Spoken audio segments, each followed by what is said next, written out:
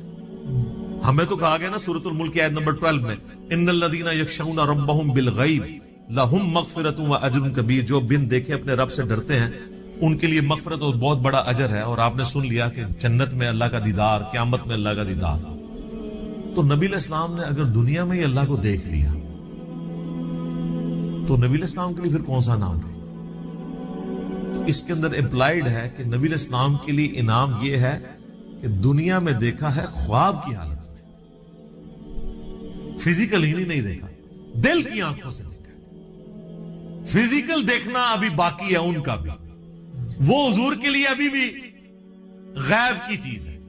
تو آپ علیہ السلام کے لیے بھی انعام باقی ہے۔ تو جو لوگ اس دنیا میں حضور کا فزیکل دیکھنا مانگتے ہیں یا شب معراج فزیکل دیکھنا مانگتے ہیں، تو ان کے لیے علمی چیلنج ہے کہ پھر بتاؤ کہ نبی علیہ السلام کے لیے قیامت اور جنت میں اور کون سا انعام ہوگا اس سے بڑھ کے، اگر آپ اپنا سب سے بڑا انعام پہلے ہی اویل کر چکے ہیں۔ اور یہ پوائنٹ جس شخصیت نے ہائی لائٹ کیا ہے، میں اس کا کریڈٹ اسی کو دیتا ہوں، مولانا اسحاق صاحب رحمہ اللہ تعالی، المتوفی 213 عیسوی مطابق 28 اگست 2013۔ انہوں نے یہ چیز ہائی لائٹ کی تھی، اور یہ میں نے نہ آج تک کسی کتاب میں پڑھی نہ کسی اسکالر سے سنی۔ اسکالر نے بیچارے نے کیا بیان کرنا ہے، یہ مولانا اسحاق کو کریڈٹ جاتا ہے کہ انہوں نے یہ ایسا علمی، آپ کہتے ہیں وہ جس طرح وہ تاش میں کہتے ہیں نا یکا پھینکنا، کہ بتاؤ کہ اگر حضور نے بھی اللہ تعالیٰ کو فزیکلی دیکھ لیا جو تمہارا کلیم ہے، تو حضور علیہ السلام کے لیے تو اب کوئی چیز نہیں رہے گی باقی۔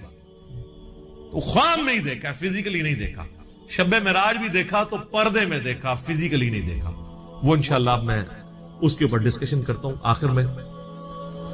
شب معراج میں صحابہ اکرام علیہم رضوان کی 3 آراء پائی جاتی ہیں دیدار خداوندی عز و جل کے حوالے سے۔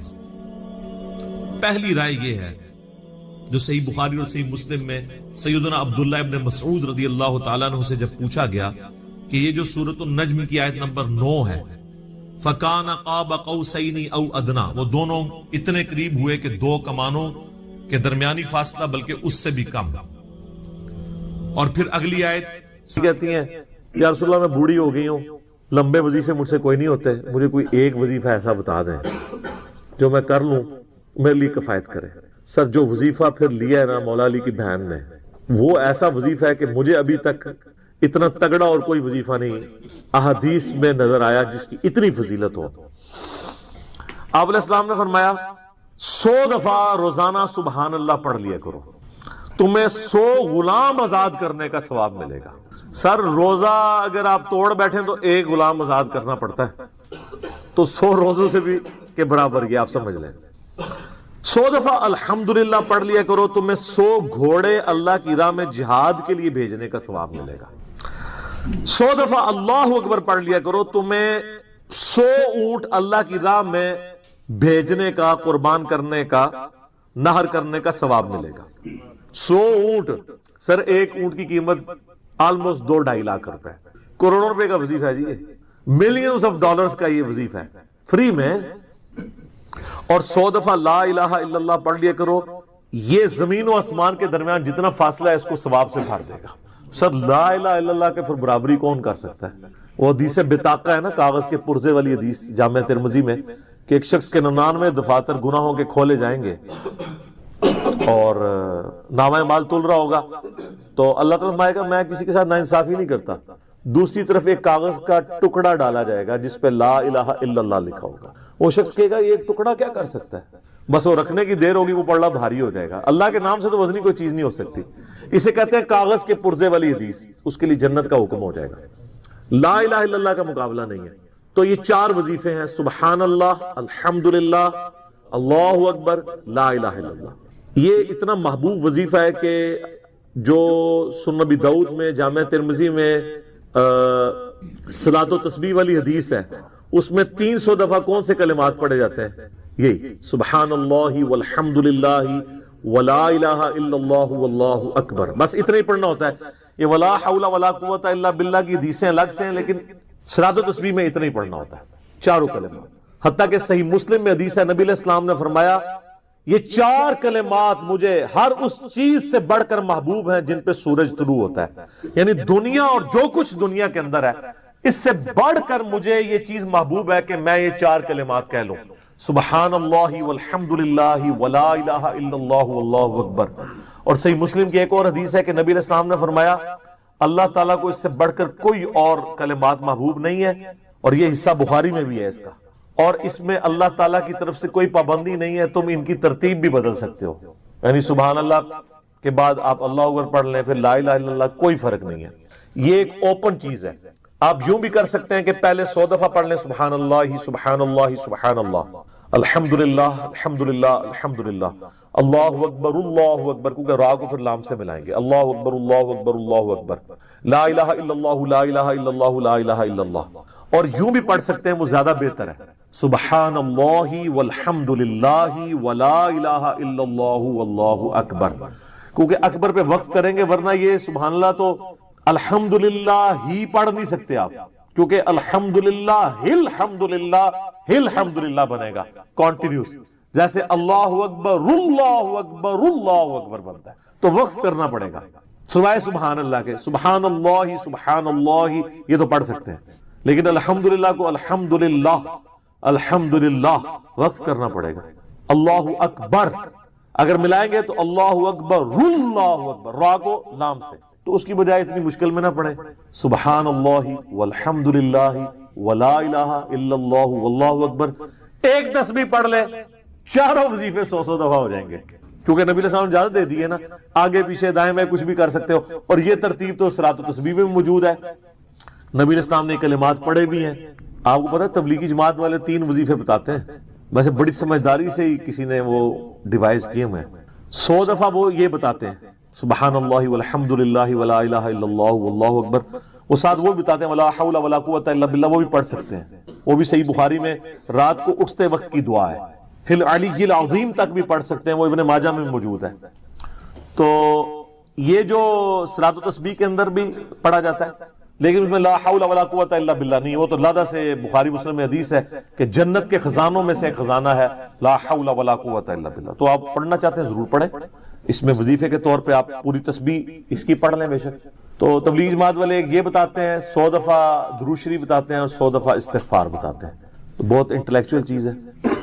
یہ وظیفہ اتنا کمال ہے کہ آپ کے ہر فرض نماز کے بعد یہ وظیفہ نبی علیہ السلام نے مشروع کیا ہے. مسلم شریف میں حدیث ہے ہر فرض نماز کے بعد یہ وظیفہ پڑھنے والا کبھی نامراد نہیں جاتا. 33 دفعہ سبحان اللہ، 33 دفعہ الحمدللہ اور 34 دفعہ اللہ اکبر. اور ایک حدیث میں ہے مسلم شریف کی کہ جو پڑھے 33 دفعہ سبحان اللہ، 33 دفعہ الحمدللہ، 33 دفعہ اللہ اکبر اور 100 کا عدد پورا کرنے کے لیے پڑھ لے لا الہ الا اللہ وحدہ لا شریک لہ لہ الملک ولہ الحمد وہو علی کل شیء قدیر. 100 کا عدد اس سے بھی پورا کر سکتے ہیں اور 100 کا عدد اللہ اکبر کہہ کے بھی پورا کر سکتے ہیں. تو اس کے سارے گناہ معاف کر دیے جائیں گے، اگرچہ سمندر کی جھاگ کے برابر ہی کیوں نہ ہو. لیکن وہ صغیرہ گناہ، کبیرہ گناہ صرف توبہ سے معاف ہوتے ہیں. وہ صحیح مسلم میں حدیث ہے کہ اگر بڑے گناہوں سے بچا جائے تو ایک جمعے سے دوسرا جمعہ، ایک رمضان سے دوسرا رمضان اور ایک نماز سے دوسری نماز درمیان کے گناہوں کا کفارہ بن جائے گی. لیکن جو نماز ہی نہیں پڑھتا تو جمعہ پڑھتا رہے تو وہ تو بڑے گناہوں سے نہیں بچا ہوا نا. مسلم شریف میں حدیث ہے بندے کے کفر اور اسلام کے درمیان فرق نماز ہے. یہ نہ ہو گیا ایک رمضان پڑھ لے اگر رمضان کے لیے چلے سارے، نہیں نا، اس طرح نہیں ہوگا. تو یہ وظیفہ اتنا کمال ہے، بخاری مسلم دونوں میں حدیث ہے. کچھ غریب صحابہ حضور کے پاس ہے، یا رسول اللہ ہر مقابلے